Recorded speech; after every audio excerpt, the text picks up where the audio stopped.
We're in week 15 and have just experienced one of the biggest updates for Phase 2. My husband and I ventured into the desert, only to find ourselves in a few sticky situations. And once again, I rage quit.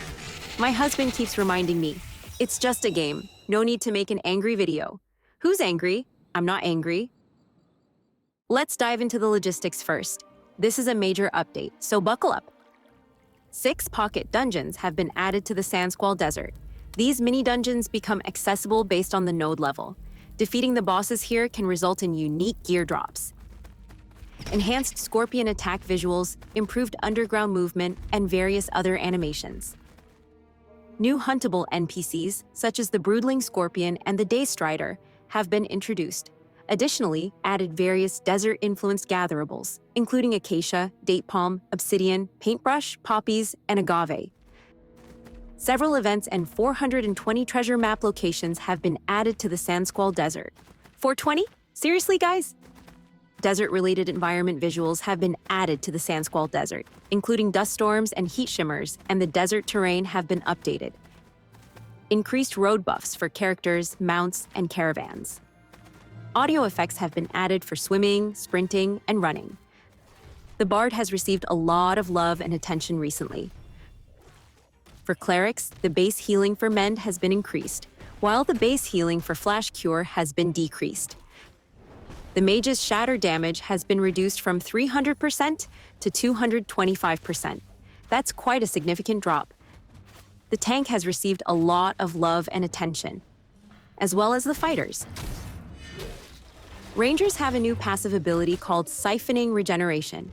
Each time the target of your regeneration effect deals damage to your marked target, they gain health and mana regeneration equal to 5% of the damage dealt for 5 seconds. The damage penalty for the Demoralized status effect has been reduced from 30% to 15%. After a caravan is destroyed, its owner's caravan combatants will now return to normal status. A new guild commodities vendor has been added. Fixed a bug that caused items in storage to be lost after losing citizenship. The Freehold Well tutorial will now explain the gatherable loop. Guild level progression, skill tree, and guild commodity vendor have been added. Lots of bug fixes for various enemies and NPCs. Added additional quests along the new Ayla path. There have been several visual fixes throughout Vera. Minor updates for the user interfaces. Enhanced sound effects for various enemies and mounts. We had a hotfix on Friday, as well as a Saturday hotfix. My husband and I spent Saturday morning exploring the desert. The sights were breathtaking, and the creatures were deadly. I can't wait to discover the mystery behind that reddish-orange pillar of light. We finally got to see the magnificent Desert Mama, though the sand wasn't flowing from her hands like it did in the desert biome preview video from 2 years ago. Only time will tell if they bring it back. As we were heading out of the desert, we stumbled upon fields of poppies, agave, and a few paintbrushes. My husband found some obsidian, and I chopped down acacia and date palm trees. I plan to compare the desert gatherables with those from the Riverlands. I hope the new desert gatherables can be crafted into unique items, rather than just being renamed to fit the biome. I'll probably look into it next week. If I had one issue with the desert, it would be the sheer number of scorpions and beetles in the surrounding areas. Intrepid likely increased their numbers, expecting a flood of high-level players to storm the desert. Unfortunately, this wasn't the case. While exploring, we only encountered a handful of players. Despite all these desert updates, the only thing drawing players into the desert are the new huntable NPCs. Check out the new mounts I came across. My favorite is the very chunky hippo. Which one do you like the most? This week I realized caravans are broken. Well, they are not broken. They are more like hindered by D-bag players with terrible D-bag names in D-bag guilds doing D-bag things to lobby players. Deep breath in, deep breath out. For a few weeks now, I've noticed a decrease in caravans, which should have been a clue. I spent Sunday morning completing a few rounds of commissions and had barely enough glint for a caravan trip to New Ayla. Unlike a few weeks ago, my husband and I decided to start the caravan on the outskirts of Halcyon.